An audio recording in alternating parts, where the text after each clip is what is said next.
¿Alguna vez te has preguntado cómo se ve el cielo? Sería una experiencia increíble poder ver el interior del trono de Dios y presenciar lo que está sucediendo en el cielo. Juan tuvo la oportunidad y nos relata lo que observó durante su tiempo allí en el Apocalipsis, capítulo 4, versículos 1. Bienvenidos, queridos amigos. Hoy nos embarcamos en una travesía fascinante hacia un reino lleno de visiones misteriosas y revelaciones divinas. Conociendo los increíbles personajes que tuvieron el honor de presenciar el increíble trono de Dios, nos sumergiremos en un viaje donde la majestuosidad y la santidad se entrelazan en un tapiz celestial. Si este contenido te interesa, te pido que me apoyes con tu suscripción y no puedas perderte ninguno de nuestros próximos videos. Después de esto miré, y he aquí una puerta estaba abierta en el cielo, y la primera voz que oí, como de trompeta, hablando conmigo, decía: «Sube acá, y yo te mostraré las cosas que sucederán después de estas». Inmediatamente yo estaba en una comunicación especial con el Espíritu, y he aquí, un trono estaba en el cielo, y alguien estaba sentado sobre él. El que estaba sentado tenía una apariencia similar a la piedra de jaspe y sardónico, y alrededor del trono había un arco iris que parecía una esmeralda. Había un trono. El trono es el punto focal de esta visión, ya que fue lo que impresionó primero a Juan. Todo lo demás se describe en relación con el trono ocupado, que fue el centro de la atención de Juan. Leemos que alguien estaba sentado en el trono. No hay un trono vacío. Hay alguien sentado en este gran trono celestial. El trono es una afirmación fuerte, no solo de la presencia de Dios, sino de su legítima soberanía y su prerrogativa para juzgar. En lugar de definir una forma o figura precisa, Juan describió radiaciones de luz brillante en dos colores: jaspe blanco, equivalente a un diamante, y sardónico rojo. En el Apocalipsis, capítulo 4, versículos 4 al 6, alrededor del trono había 24 tronos, y vi sentados en los tronos a 24 ancianos vestidos de ropas blancas, con coronas de oro en sus cabezas. Del trono salían relámpagos, voces y truenos, y delante del trono ardían 7 lámparas de fuego, que son los 7 espíritus de Dios.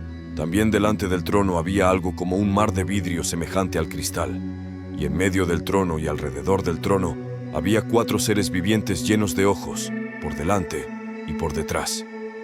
Antes de que los ancianos llamaran la atención de Juan, ya había notado los tronos en los que estaban sentados. Los 24 ancianos estaban sentados en tronos más pequeños alrededor del trono principal. ¿Cuál es el papel de estos ancianos? Hay un debate entre los religiosos sobre si son seres humanos glorificados o criaturas angelicales. Ciertamente el pueblo de Dios parece estar representado por los ancianos cuando se consideran todas las cosas en las impresionantes y temibles visiones en el trono de Dios en el Apocalipsis, capítulo 4, versículos 7 y 8. Leemos que el primer ser viviente era semejante a un león. El segundo ser viviente era semejante a un becerro. El tercer ser viviente tenía un rostro como de hombre, y el cuarto ser viviente era semejante a un águila volando.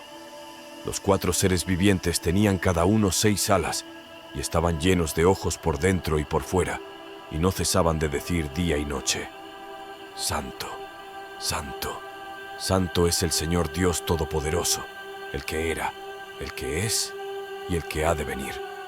Los 4 seres vivientes son difíciles de reconocer. Lo único que sabemos con certeza es que son criaturas creadas por Dios, ya que lo adoran. Parecen ser una combinación entre los ángeles del Ezequiel, capítulo 10, y los ángeles del Isaías, capítulo 6. El versículo 7 habla de los querubines, mientras que el versículo 8 menciona a los serafines. Los querubines parecen estar relacionados con un juicio ardiente, mientras que los serafines están vinculados a una purificación compasiva. Estas criaturas nunca cesan de cantar sobre la santidad y eternidad de Dios, como se relata en el Apocalipsis, capítulo 4, versículos 9 y 10. Leemos que cuando los ángeles daban gloria, honra y agradecimiento al que estaba sentado en el trono, al Dios que vive por siempre, los 24 ancianos se postraban ante aquel que estaba en el trono, adorando al Dios eterno, y arrojaban sus coronas delante del trono. Cada vez que los ángeles adoran al Eterno en el trono, los ancianos se arrodillan para adorar al Dios eterno y lanzan sus coronas delante del trono. Así como los ángeles adoran a Dios, nuestra adoración también debería estar inspirada. porque deberíamos ser igualmente agradecidos y alabarlo. Cantemos tanto como los pájaros, diciendo: Tú eres digno, Señor y nuestro Dios, de recibir la honra, la alabanza y el poder, porque creaste todas las cosas, y por tu voluntad existen y fueron creadas. Debido al poder creativo y la grandeza de Dios, los ancianos lo adoraron. El hecho de que Dios sea el creador le otorga todo el derecho y dominio. Sobre todo, al igual que un alfarero, tiene todo el derecho y dominio sobre el barro, como se menciona en Romanos capítulo 9, versículo 21. El alfarero no tiene derecho de hacer del barro lo que quiere, para hacer un objeto para honra y otro para uso común. Esta visión nos prepara para lo que está por venir. Dios es visto como el gobernante supremo del universo, sentado en el trono de su gloria, rodeado de criaturas que lo adoran, y está a punto de traer juicio a la tierra. La sala del trono es una imagen del trono de Dios que aparece varias veces en este capítulo. El trono se menciona 12 veces, sin contar los 24 tronos también mencionados 12 veces. Leemos sobre el trono y sobre quien está sentado en él. El enfoque está en el trono de Dios. Vemos que el trono fue establecido en el cielo y que alguien está sentado en él. Esta es una declaración respetuosa que no nombra quién está en el trono, porque es el Dios Todopoderoso quien está sentado en él. Colores brillantes se utilizan para describir la sala del trono y a aquel que está sentado en él. Además del arco iris alrededor del trono, también hay 24 tronos en los cuales están sentados 24 ancianos vestidos de blanco con coronas de oro en la cabeza. Nos preguntamos quiénes son ellos y qué representan. Rayos, truenos y sonidos fuertes emanan del trono. El trono y la persona que está en él se presentan como sumamente activos. Dios no está dormido en el trono. Hay movimiento. El lector está siendo preparado para la ira de Dios, como se ve en el Apocalipsis, capítulo 8, versículo 5. Cuando rayos, truenos y sonidos fuertes, que simbolizan el juicio, provienen del trono de Dios mientras envía sus castigos.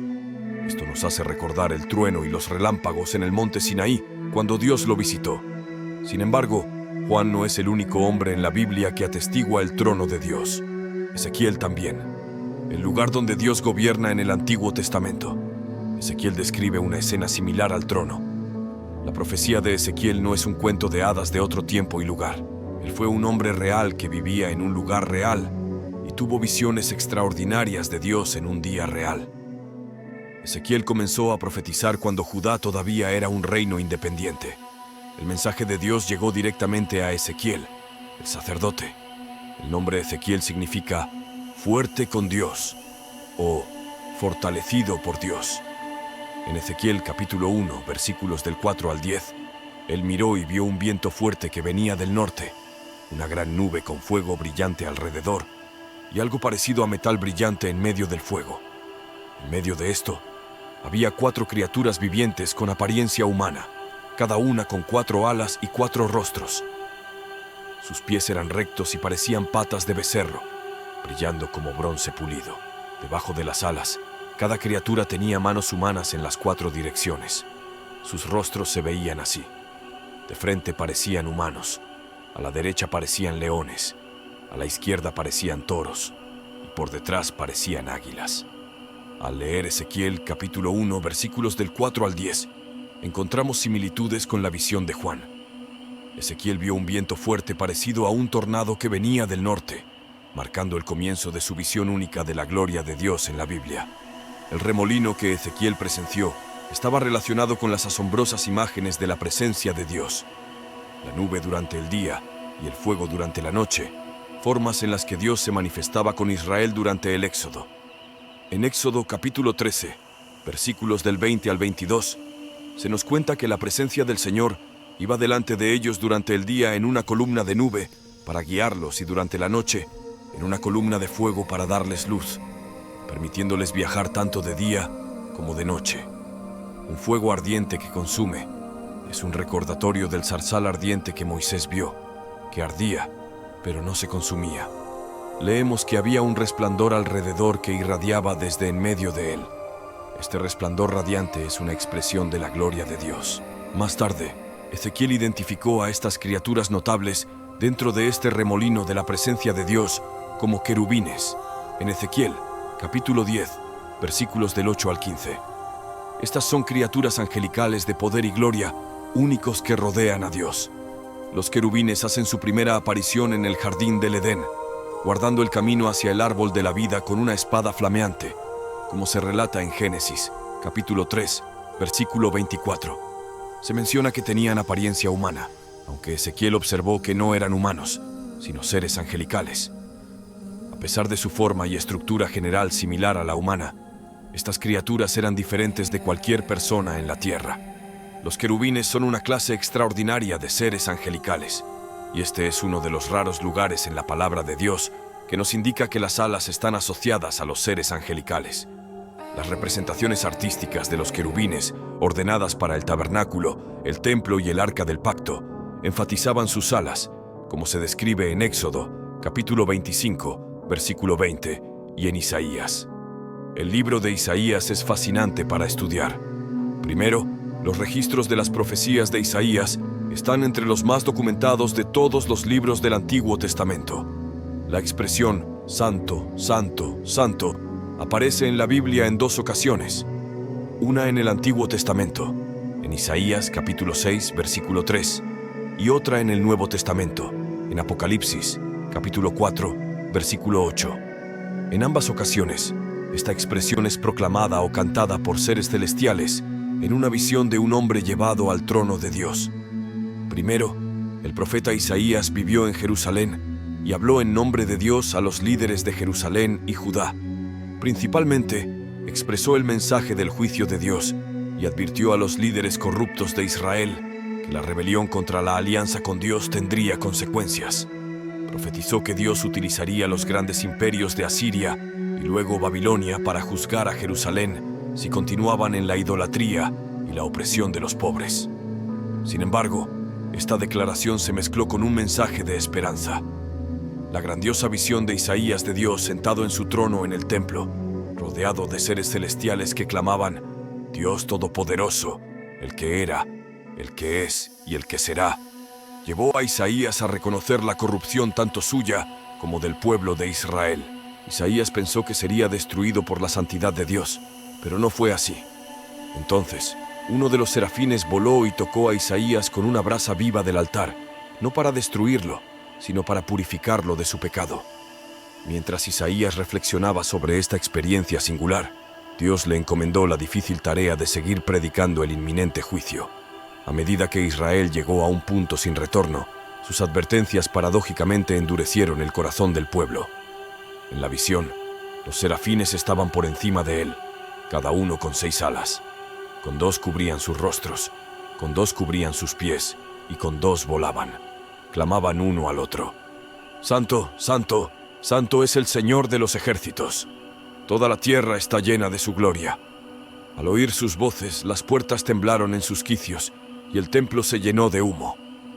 Entonces Isaías dijo: ¡Ay de mí! Estoy perdido, porque soy un hombre de labios impuros, y habito en medio de un pueblo de labios impuros. Y mis ojos han visto al Rey, el Señor de los ejércitos. Pero uno de los serafines voló hacia él, llevando en la mano una brasa encendida que había tomado del altar con unas tenazas. Con ella tocó la boca de Isaías y dijo: Mira, esto ha tocado tus labios, ha quitado tu culpa y perdonado tu pecado. La santidad de Dios, como se retrata en las vívidas imágenes del trono en Isaías 6 y Apocalipsis 4, es algo que no poseemos por naturaleza. Nos volvemos santos a través de Cristo. Es una santidad que nos es dada, otorgada únicamente por medio de Él. Los justos delante de Dios, como se afirma en 2 de Corintios 5, 21, son santificados por la santidad de Dios, lo que los hace únicos y los separa del resto. La santidad de Dios trasciende su perfección o pureza. Es la esencia misma de su singularidad y grandeza trascendental. Refleja el misterio de su grandeza y nos lleva a contemplarlo con asombro. Isaías, en su visión descrita en Isaías 6, fue testigo personal de la santidad de Dios. Siendo un profeta de Dios y un hombre justo, Isaías era consciente de su propia imperfección. Tanto Isaías como Juan retratan a un Dios santo, magnífico y glorioso, que no cambia, siendo el mismo ayer, hoy y por siempre, en quien no hay variación ni sombra de cambio. La santidad de Dios es eterna, así como Él mismo es eterno. Al leer estas imágenes del trono de Dios, primero debemos comprender que Dios sigue siendo activo. No está dormido ni inactivo. No hay pausa en la acción de Dios. Está en su trono, ejerciendo su autoridad y enviando juicios por todo el mundo. En segundo lugar, debemos contemplar la majestuosidad del Señor, reconociendo que el cielo es su trono y la tierra es el estrado de sus pies. Debemos maravillarnos ante la grandeza del Señor y comprender lo que Él requiere de su pueblo, un corazón obediente que respete sus palabras. En tercer lugar, debemos reconocer que Dios está en control. Los capítulos 4 y 5 muestran los juicios de Dios sobre el mundo y nos llevan a una perspectiva celestial. Nos recuerdan quién gobierna en la tierra. Debemos adorar a Dios de manera apropiada y permitir que Él nos conceda las experiencias que considera gloriosas. Hemos contemplado la majestuosidad de Dios en su trono, explorado la santidad que nos es otorgada a través de Cristo y reconocido la actividad constante y el control divino en el universo. La moraleja que emerge de estas experiencias trascendentales es clara. En nuestra búsqueda de comprender lo divino, encontramos que la verdadera adoración nace de un corazón obediente, humilde y contrito. La magnificencia de Dios se revela no solo en su perfección, sino en su capacidad para perdonar y purificar, transformando vidas imperfectas. Alimentemos nuestra curiosidad espiritual, mantengamos un corazón obediente a las palabras divinas y reconozcamos que, incluso en medio de la incertidumbre, Dios está en control. La gloria de Dios es el enfoque central de la revelación que Juan recibió. Incluso los juicios que presenciará honrarán a Dios y explicarán su acción en lugar de simplemente satisfacer nuestra curiosidad sobre el futuro. Esta revelación busca iluminar la magnificencia de Dios. Al concluir nuestro viaje por las visiones celestiales de Isaías y Juan, nos sumergimos en un océano de misterio y maravilla.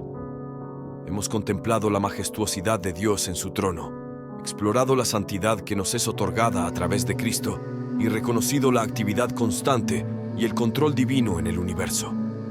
La moraleja que emerge de estas experiencias trascendentales es clara. En nuestra búsqueda de comprender lo divino, encontramos que la verdadera adoración nace de un corazón obediente, humilde y contrito. La magnificencia de Dios se revela no solo en su perfección, sino en su capacidad para perdonar y purificar, transformando vidas imperfectas. Alimentemos nuestra curiosidad espiritual, mantengamos un corazón obediente a las palabras divinas y reconozcamos que, incluso en medio de la incertidumbre, Dios está en control. Esta travesía nos recuerda que la gloria de Dios es la luz que ilumina nuestro camino y que, al honrarlo con nuestras vidas, experimentamos una conexión más profunda con la magnificencia eterna.